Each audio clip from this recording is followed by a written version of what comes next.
મળતી માહિતી મુજબ અગાઉ આ માર્ગ પર પુલનું કામ કરવામાં આવ્યું હતું, પરંતુ નબળી કામગીરીના કારણે કામ અધૂરું રહી જતા તેને બંધ કરી દેવામાં આવ્યું હતું. પરિણામે માર્ગ પર યોગ્ય ડાયવર્ઝન પણ ન હોવાના કારણે ખેડૂતો માટે ખેતરમાં જવાનું મુશ્કેલ બની ગયું હતું.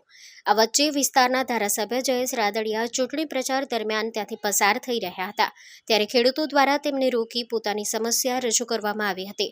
ખેડૂતોની સમસ્યા સાંભળ્યા બાદ ધારાસભ્યોએ તાત્કાલિક આરએનબી પંચાયતના અધિકારી સાથે ફોન પર વાત કરી હતી. Story report by Rakesh Pithadiya, Jetpur. માં motor driving, safe and sure driving. Driving એ શોખ સાથે આપની મોટી જવાબદારી પણ છે. અમારા ઇન્સ્ટ્રક્ટર દ્વારા સચોટ અને સરળ માર્ગદર્શન. આપની રોજની તાલીમની માહિતી મેળવીને શું અધુરાશ છે એના ઉપર પૂરું ફોકસ કરાય છે.